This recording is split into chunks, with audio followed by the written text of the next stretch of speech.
Now we're going to talk some Alabama recruiting. They were the number 3 team in the country. Keelon DeBoer's first true cycle is Alabama head coach, and he finishes 3rd in the country, JD. Yep.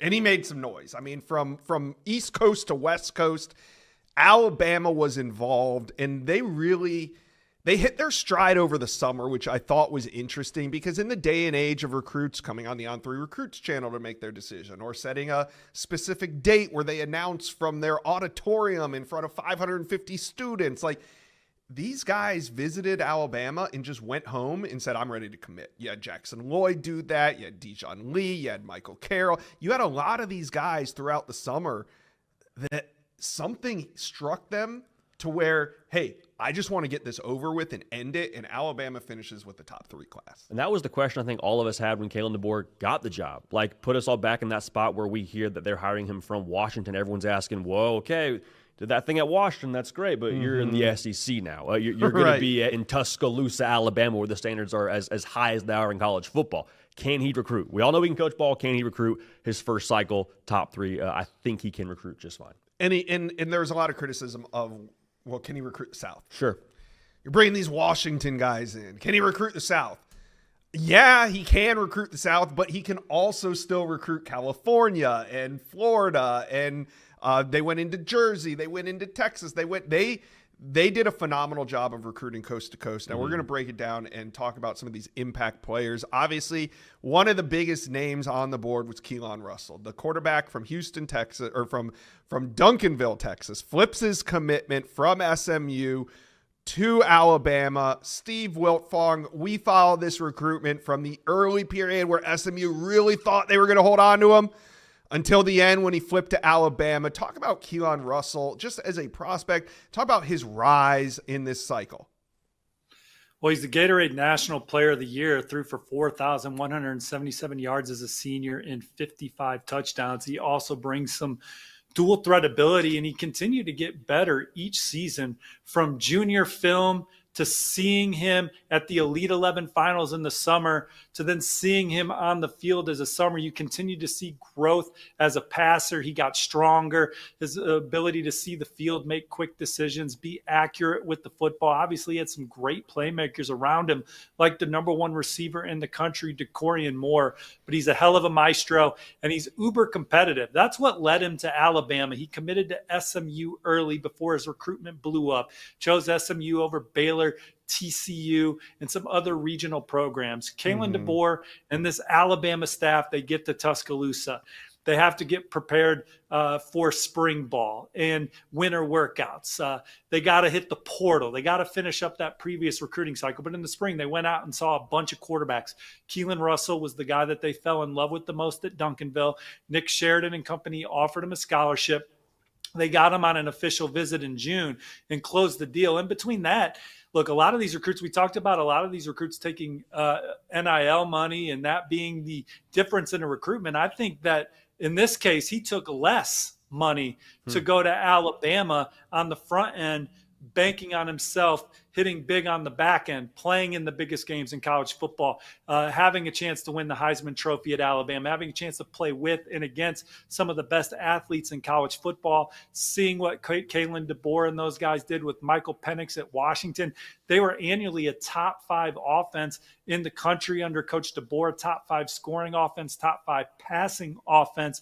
And he sees himself thriving under that coaching staff, playing on the big stage. It was an old school recruiting win for Alabama. They had to hold off LSU, Colorado, Texas A&M, some programs that came in at the end with some sweet opportunities themselves. But I think Keelon Russell took less to go to Alabama, betting on himself. And I think he sees an opportunity to play right away, too. Obviously, Jalen Milrow's gone. He's going to get a chance to go in there and compete with Austin Mack and Ty Simpson and company. I think he thinks he can get on the field as a true freshman. All right. We're going to talk more some impact freshmen as well. Dijon Lee, I think the corner from California is going to be one. Potentially some of these offensive linemen. But Chad, I want to ask you about Alabama's ability to go into the state of California and land some of the best players. I know you make a run through California a couple times a year and you talk with these guys, but what's Alabama got that these Cali recruits are buying? Championships, player That's a good development, start. NFL draft, trophies, and the hardware they have, the rings. They have a lot. I think in this class alone, I mean, you spoke of like Dijon Lee, a guy that, I like a lot. I've seen him a lot at Mission Viejo out in California, from them playing there to practices to Under Armour camps to 7-on-7 with Trillion Boys and different things like that. I mean, I think he's number 15 in the country overall, number 4 corner, number 1 in California. He's 6'3 plus, 190-ish pounds. I saw him play first game of the season this year back in August against Santa Margarita. He has an interception. He has a punt return for a touchdown. He has an 80-yard catch on a post route at wide receiver. A great athlete, a lot of potential. Not many guys that size can play the way he does. And kind of going back to what you asked about the California success, is one of his first offers was from the University of Washington. So that staff coming over with Courtney Morgan and company, DeBoer, obviously the head coach, other guys coming with him, then putting a guy like Mo Linquist, that defensive back coach. But that all played in Dijon Lee, looking at Alabama, eventually signing with Alabama. But with the West Coast, those guys have been recruited by Washington the same way they have been by Alabama. DeBoer and company recruited those guys early. Like they said, the last year and a half, I've been following these guys, Josh, when we started the show. They've been recruiting these guys for the last 2 and 3 years also. Those connections came over. And then with a guy like Dijon or other California guys, you see a guy like Damani Jackson starting corner on one side. He's from Modern Day. Zabian Brown, another true freshman corner from Modern Day, California, starting on the other side at corner.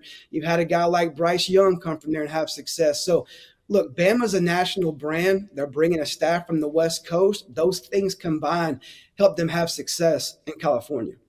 Yeah, if I'm In-N-Out Burger, Josh, might think about maybe getting a presence in Tuscaloosa. All the Californians finding their way out there. They asked, can he recruit the South, was the question. Yeah. He can. Southern California, he's been owning it. I like that. Yeah, the South. Hey, the South is anywhere. All right, JD. Big news this week. Ryan Grubb hired as OC. How is Ryan Grubb going to come in and use these weapons that Alabama has amassed, especially with these offensive wide receivers? Yeah, I think in a word, aggressive. Like, we all have visions of what they did during that national title season where they lost to Michigan in the final game. But like Michael Penix Jr., Rome Odunze, 2 dudes that went in the first round of the NFL draft. So I think aggressive, shots downfield, putting strains on not just the vertical presence of a defense, but the width of a defense as well to try and create matchups. So the offense is going to look a little different. It's going to be a little more explosive. And the thing, too, speaking of Keelon Russell, when you bring in a new offensive coordinator, yes, it's going to be Keelan DeBoer's offense carrying over from the year before, but to just have a new set of eyes and to kind of have it be an open competition where everyone's trying to get acclimated to the verbiage and things of that nature could kind of be the path for Keelon Russell to play early. Yeah. And a different quarterback. Different quarterback. Different style quarterback. Yeah. Much different style. All right. Alabama fans, I want to hear from you. What letter grade do you give Keelan DeBoer in his first full cycle at Alabama? I know you guys are tough graders, so let me know. Comment section below. Leave the letter grade that you give Keelan DeBoer. Let us know.